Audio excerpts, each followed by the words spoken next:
What's the deal, man? RJ Lamont in the building, and shout out to the motherfucking streets. It's love, Joe. Shout out to the streets, man. I'm putting on for the whole meeting. Real shit. Oh yeah, we already know that's for the streets, man. That's number one though for the streets. Real for the streets. You know what I'm saying? Cause we in the streets. It came from the streets. Shit, shout out for the streets. I appreciate you coming and fuck with your baby. You already know how that shit go. Wow, shout out to the streets for mad love, man. Appreciate you. Go follow this nigga too, man. I gotta go follow the game. Yeah, big shout out to the motherfucker for the streets, nigga. That's all we doing it for. I only do it for the street. Shout out for the streets, man. Tap in. Go check out my new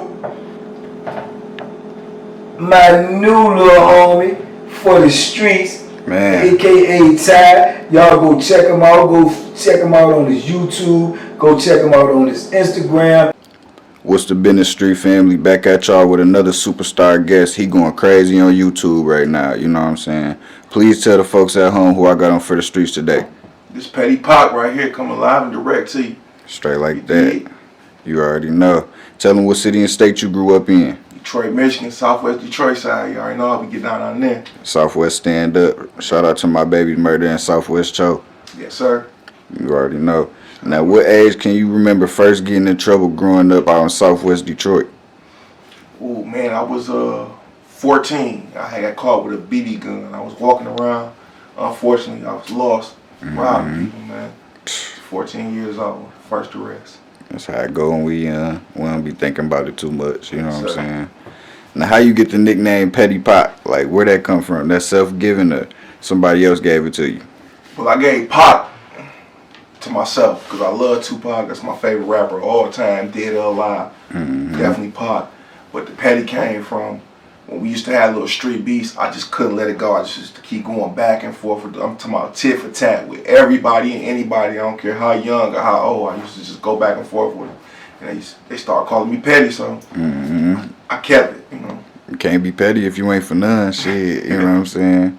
Now, how old was you when you first went to prison? And was you nervous and scared, or did you kind of know what to expect when you touched down? I was 23 years old. You know, juvenile facilities and going through those boys' homes, group homes, kind of prepared me for jail. Like DMX said, it was a training camp. But I was a little bit nervous from what everybody was telling me about what I might end up How I get in there, yeah. Yeah, so I was just a little bit nervous. When I got there, I felt like I fit right in. Knew how to move in there. That's real. Now, how long you been on YouTube with these prison stories, and have you noticed that genre kind of been taking over YouTube a little bit? I have noticed, but I noticed 9 years ago it was Khalid Muscle, the first guy that I seen do it. Yeah, I know who you talking about. Big Swole dude. Yeah, Big Swole dude. He doing his thing too, making a lot of money. Yeah, shout out to my baby. And once I started, I started seeing him, and I came home like, man, maybe I could do that. So I've been doing it for about 4 months, but I started really uploading videos these last 2 months, and y'all took me from 3,000 subscribers to like 12,500 to this day, man, in 2 months. Yeah, you at like 12.6 right now, I think. I just checked. Damn. It's 12.6, 12.7 right now. It's growing every day, and it's crazy. Y'all kept encouraging me to make the videos, drop another one. And I wasn't even doing it at first, and then I started doing it, and it just started taking off. That's how I get. You feel me? Now, I got hip to you about 2-3 months ago when your YouTube had about 1,000 subs. And your numbers, like you said, they done grew so crazy since then. Do you feel like it was a hard grind to gain your subs, or do you feel like a majority of them really just came out of nowhere? They just came out of nowhere. I ain't gonna lie to you. They came out of nowhere. You know, making the videos, it's a little bit effort to it. But if y'all gravitating towards it, it's just got to be something natural. Because I ain't trying real hard. I ain't got no scripts or nothing. I just give y'all what I'm thinking that day. Or if y'all ask for a video request, I'll make it happen. I don't really write nothing down or nothing like that. So it came both ways, man. Real talk. Now, what's your best advice to weak people on joining gangs if they ain't already in one when they get locked up? Like, if they go to prison and join a gang, like, what's your best advice to them type of people? I'm going to be all the way blunt and honest with you. And I know some people might get offended, but you're stupid for just going to join the gang. Facts. You got to analyze what you in, what you get into. What's the benefit of it besides having somebody have your back? What's the benefit of it? What work do you got to put in? So if you go on the joint, you got a short time. A lot of them guys don't care about you going home. So you'll miss them parole days because they'll say, hey, go fight Dugg, go stab him, go do this, go do that. And you got to do it because if you don't, man, the repercussions might be worse than not doing it. So I say stay away from it, man, if you can. If it ain't no benefit to it, y'all ain't got no plugs, y'all ain't got no real estate going on, no businesses or nothing that you can get out and go to. What's the point of doing it? What's the point? Ain't one. None. That's real. Now these prison stories you be telling be mind blowing to the average person sometimes, you feel me? But then you got people that have been through it too. So do you feel like you get more feedback from regular citizens, like a motherfucker that ain't never been to prison, or ex-cons in your opinion? Man, I get a lot of ex-cons. I get a lot of people that know me as of late, that been in prison with me.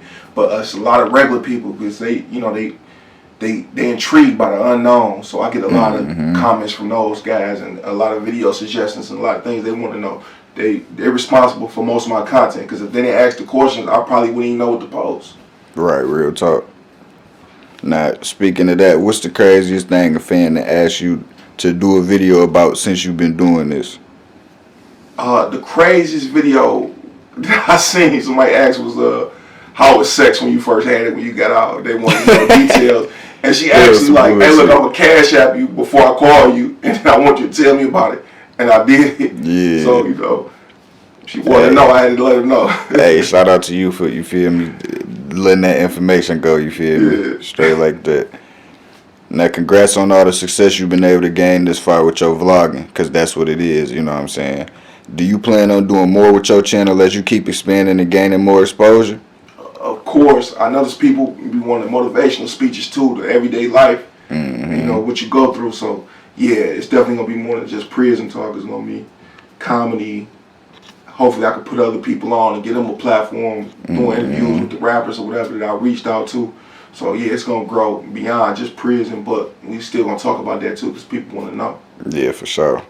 That's the bread and butter right now. Yes, sir. So since your release, what type of music do you be listening to, and how you feel about Detroit music scene right now? I love Detroit music scene, man. I think his name Glock Key, love him. 82 Baby James, Icewear Vezo blowing up, getting bigger. I love it, man. Smoke, I love it right now. Everybody sounding kind of the same, but still a unique sound compared to everybody else, you know. Yeah, harmonizing on tracks and doing the mumble rap and stuff like that. Detroit real different. They really rap about where they living. I'm fucking with Babyface and them right now. Babyface and GT. That's all I can listen to out the D right now. I fuck with everybody, but them niggas going so crazy right now. Shout out Rio and them two up there in Flint. You know, Detroit, Flint, the same thing, man. Damn near, we just far apart. Shout out Rio, RMC Mike, Crispy Life, all them guys. Man, you don't want to give me the shout out Flint. That's my second home, my baby. Them niggas fuck with me. But yeah, shout out to the whole Flint. Free Rio for sure. Now, was there anything you witnessed in prison that didn't involve you, but it left a heavy influence on how you moved afterwards? Man, I seen a lot of stuff. I seen an incident where a brother, we call Grand Rapids, sent something to a homie, a book, a short stories to read. And when the guy sent the book back, Grand Rapids asked how you liked it, and he was like, you know, I liked it, I loved it, it was good. And Grand Rapids say, yeah, that book tailored towards women.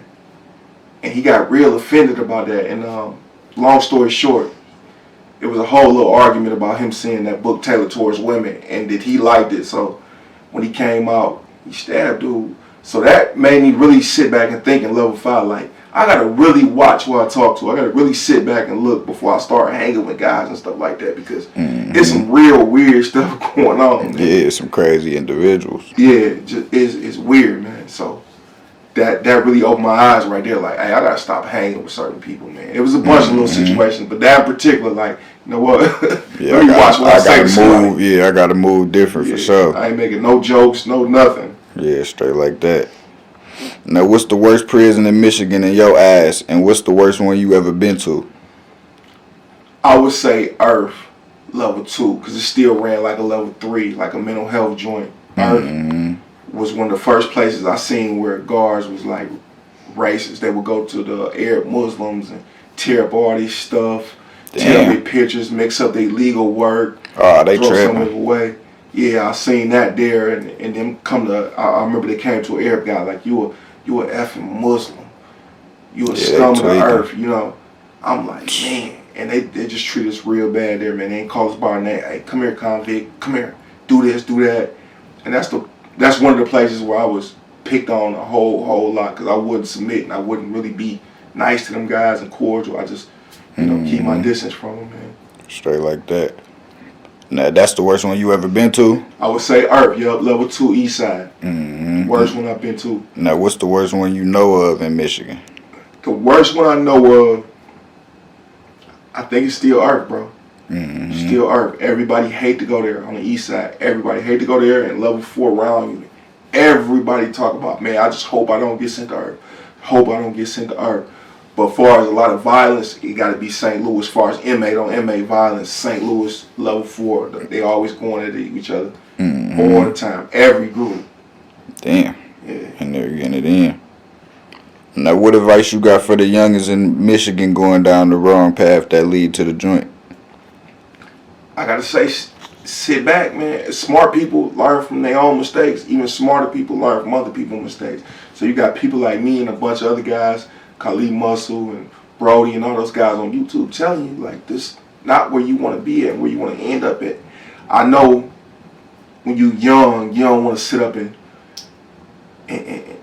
wait to go to school, get a 2-year degree, a 4-year degree, because it take a long time and you broke. You ain't got clothes to wear, you ain't got the food you want to eat, you ain't getting the girls you want to get, so you go out there and get that fast money. And I'm telling you, if you just sit back and be patient, and get you a trade or get you a degree or something like that, and you always be employable, man, you're going to make a way in this life. Ain't no ifs, ands, buts about it. And everybody else, too, that's money hungry, every opportunity not going to be attached to a check. I'm telling you. Some of these places you got to go volunteer at, see if you can get in there, get a good reference, and then move from there, man. Everything not going to be attached to a paycheck, and everything fast ain't good, man. Easy come, easy go. I don't seen it, bro. Before and after prison, got it easy, and it was gone just like that. I'm telling you. Straight like stay that. Focused, man. That's real talk. Y'all better soak that in. Now, what goals do you got for yourself as far as with your channel and what you want to do going forward with the videos come 2022? I want to put more people on it. I want to give more people a platform. I'm talking to a bunch of prisoners right now that's about to get out, especially a bunch of juvenile lifers. They got a story because, you know, they got overturned. It's cruel and unusual punishment to send somebody to natural life without parole that's under the age of 18. So you got a lot of guys like Rambo X coming home, S&B Tay, all these guys coming home. I want to get them a platform to where they can monetize, make some money, and continue to encourage your youth not to go to prison and make the same mistakes. So definitely want to get other people on there. I definitely want to start breaking people, man. I want to be the Say Cheese, the DJ Vlad. So I'm starting right here with the platform, giving y'all this, and there's more come. We're going to start diversifying the topics. That's my goal, man. Straight like that. Straight like that. You know I love it. Now, shout out to your folks that's locked or passed away. Yes, sir. Rumor Bay. Shout out Rumor Bay. Definitely a big homie. Taught me a whole lot. Perry Coleman Bay. He home now, man. He did, 29 years for a drug charge. But yet y'all get sex offenders on a third strike. 15, 20 years for raping people. You feel me? It's bullshit. Crazy. But shout out Perry coming back, he doing his thing. He came right home, still a Moore. He just wasn't a Moore in prison. He came home and still kept up the foundation or whatever. Shout VP Victor Peterson Bay, my man's Frank Sandersville. Hopefully he be home soon. He been down 15, supposed to do 25, but hopefully he be home in the next 2 years. Shout out YaeYaeJordan. They got that boy 32. Man, shout out YaeYaeJordan. That's my baby. Man, I think he got like 28 left now, man. I hope he make it out because he a wild boy, man. So I hope he make it out. Did you get to meet bro in there? You get to tap in with him in there? Definitely tapped in with him in quarantine, man. We spent a lot of time together talking through the bars, rapping songs to each other. Definitely a cool guy. He just ready to go at every moment. He was at St. Louis, blew it. He's just a wild boy, man, period. From the streets to yeah, he did like that for sure. He a wild boy, man. S&B Spade, that's another guy. Ace Cantillon, he got a lot of books out right now on Amazon. Y'all check him out. I'm telling you, dog author, man. Definitely. Lil Jerry coming home soon. So shout out Southwest, Lil Jerry. Everybody know Brody. And as far as the RP side, my homeboy Tony, man, rest in peace to the brother. I send my condolences out to all his family. He died while I was in the joint, man. I think about it every day, man. I ain't got no friends left since he left. You feel me? Real talk, R.I.P. Shout out for the streets for me, my baby. Say that one more time. I said shout out for the streets for me. Oh, for sure, for sure. Whole Southwest, you already know. Folks, GDs, cash flows, ASAP, Cobras out there. Everybody counts. Shout out to whole Southwest and North End, all the blood gangs, everybody that mess with me, man, throughout the city, bro. I love y'all. I appreciate y'all. Keep tapping in with me. Oh, shout out to them 4-2 boys, too, for hitting me up, man. 4-2 Dugg and them people and their managers, bro, for hitting me up. I appreciate y'all messing with the content, man. Y'all right. I need to diversify, and I'm doing that right now. Ain't no ifs, ands, buts about it. You know the real recognize the real, you feel me? That's why I'm here right now. You can see it through the camera lens. And I appreciate you. You pulled up on time. When you said you was going to pull up, you did it. I appreciate it, bro. That's how this shit go, my baby. You Yes, feel sir. me? Y'all go follow my baby PettyPacVinnciEl on YouTube, Instagram. What else? You got any other platforms you on right now? Or that's TikTok. TikTok. But that's if y'all want more of the political content. Like I do the prison stuff on YouTube. If you want more of the political content, I got a nice little following on there too. You want to hear about the politics and stuff like that, my opinions on stuff that's going on in these current events, you can go there. You want the prison stuff, the streets, the rap, go to YouTube, man. Straight like that. Yes, sir. PettyPacVinnciEl. Every platform, same name. Straight like that. Appreciate you, my dude. Love. Yes, sir.